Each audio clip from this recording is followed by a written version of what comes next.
లంబాడీల ఐక్య వేదిక రాష్ట్ర అధ్యక్షులు బంజారా జాతి మనోభావాలను తగిన విధంగా గౌరవించాలన్నారు. జాతి సంస్కృతి సంప్రదాయాలను దెబ్బతీసేందుకు ఎవరికైనా అవకాశం ఇవ్వరాదన్నారు. అలాంటి చర్యలకు ఎవరైనా దూరమైనా కాదు, ప్రజా హక్కులను పరిరక్షించడానికి వారి సంస్థ అన్ని స్థాయిలో పోరాడుతుందని డాక్టర్ రాజ్ కుమార్ యాదవ్ స్పష్టం చేశారు. బంజారా జాతి ఐక్యత భద్రత కోసం వారు అచిత్తుగా ఆందోళనలు ఉద్యమాలు కొనసాగిస్తామని తెలిపారు. మీడియా మిత్రులకి నమస్కారం. నా పేరు డాక్టర్ రాజ్ కుమార్ యాదవ్, లంబాడీల ఐక్య వేదిక రాష్ట్ర అధ్యక్షుడి.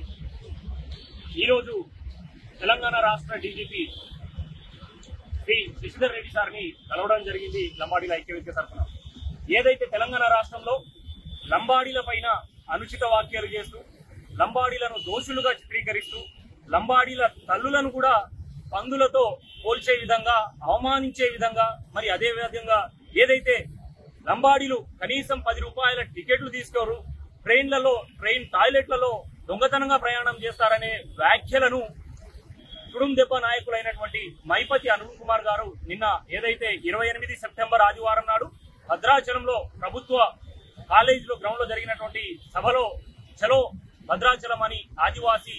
గర్జన అనే సభలో ఈరోజు మమ్మల్ని కించపరిచే విధంగా యావత్ లంబాడీలు బంజారాల యొక్క వేషధారణను, మా యొక్క మాటలను, లంబాడి గోర్బోలి లంబాడి మాటలను కూడా కిచ్ క్యాచ్ అని మాట్లాడతారని కించపరిచే విధంగా ఇటు మా తల్లులను, ఇటు మా భాషను, ఇటు మా వేషధారణను, ఇటు మా జాతి మొత్తాన్ని మనోభావాలను దెబ్బతీసే విధంగా దొంగలుగా చిత్రీకరిస్తూ ఏదైతే రాజ్యాంగం ఇచ్చినటువంటి గెజిట్ లో దొడ్డిదారిన వచ్చారని మమ్మల్ని మా మనోభావాలను కించపరిచే విధంగా ఏదైతే పలు మీడియా సమావేశాల్లో అదేవిధంగా పలు సభల్లో మమ్మల్ని ఇబ్బందికర వ్యాఖ్యలు చేసి ఇరు తెగల మధ్య ఏదైతే ఉన్నటువంటి భేదాభిప్రాయాలను ఇంకా నిప్పు రాజుకునే విధంగా ఇబ్బందులు పెడుతున్నటువంటి మైపతి అరుణ్ కుమార్ అనే వ్యక్తి పైన చట్టపరంగా చర్యలు తీసుకోవాలని చెప్పేసి రాష్ట్ర డీజీపీ గారిని ఈరోజు కోరడం జరిగింది. డీజీపీ సార్ వెంటనే సానుకూలంగా స్పందించి ప్రజాస్వామ్యంలో ఏ ఒక్కరిని కూడా నిందించే హక్కు ఎవరికీ లేదు, ఏదైతే మనకు అన్యాయం జరిగితే తప్పకుండా సుప్రీంకోర్టుకి మా ఆదివాసీ సోదరులు అప్రోచ్ అయ్యారు. సుప్రీంకోర్టు జడ్జిమెంట్ వచ్చేంత వరకు ఏదైతే 1976 గెజిట్ అక్రమ మార్గంలో లంబాడీలను చేర్చారా, ఎరకల యానాదులను చేర్చారా లేదా అనేది సుప్రీంకోర్టు, పార్లమెంటు, ప్రభుత్వాలు తేలుస్తాయి. అప్పటి వరకు సంయమనం పాటించి ఇరు వర్గాల మధ్య వైరుధ్యాలను పెంచే విధంగా, భేదాభిప్రాయాలను నిప్పు రాజుకునే విధంగా ఏదైతే 2017లో ఉట్నూరు, ఖోద్, ఆసిఫాబాద్ కాన్స్టిట్యున్సీ అటువంటి ఆదిలాబాద్ జిల్లాలలో కొట్టుకునే విధంగా, ఆదివాసులు లంబాడులు కొట్టుకొని తగలబెట్టుకునే విధంగా వీరి యొక్క వ్యాఖ్యలు, వీరి యొక్క సభలు, వీరి యొక్క ఏదైతే సమావేశాలు దారి తీయకుండా కట్టుదిట్టం చేసి రాబోయే రోజుల్లో మా జాతికి న్యాయం చేసే విధంగా సహకరించాలని, అదేవిధంగా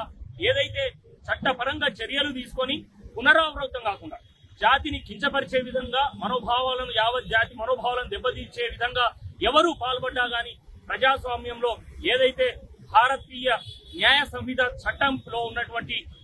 విలువలను కాపాడే విధంగా తుంగలో తొక్కుతున్నటువంటి వారిని, ఇబ్బంది కలిగిస్తున్నటువంటి వారిని, ప్రజాస్వామ్యాన్ని తప్పుదోవ పట్టిస్తున్నటువంటి వారిని, ఈ సమాజాన్ని, తెలంగాణ సమాజాన్ని కూడా ఈ రోజు లంబాడీలను పైన ఉసిగొల్పే విధంగా మీరందరూ మా వైపు రావాలి, లంబాడీలను తరుము కొడదాము, రాజస్థాన్ తీరం దాటే వరకు తరమాలి, కొట్టాలి, నరకాలి, గుండు గీయాలి అనే విధంగా తన నోటికి ఎంత వస్తే, తను ఒక పిహెచ్డి చదువుకున్న విద్యార్థి అని అంటా ఉన్నారు. గౌరవప్రదమైనటువంటి పిహెచ్డి పట్టా పొందినటువంటి వ్యక్తియే ఆ విధంగా మాట్లాడి ఉసిగొల్పితే రాబోయే రోజుల్లో ఏదైతే 2017లో జరిగినటువంటి మారణకాండ మళ్ళీ పునరావృతం కాకుండా చర్యలు తీసుకోవాలని, గౌరవ లా అండ్ ఆర్డర్ కి దెబ్బతీయకుండా ఇటువంటి వ్యక్తులను వెంటనే కఠిన చర్యలు తీసుకునే విధంగా చర్యలు తీసుకోవాలని డీజీపీ గారు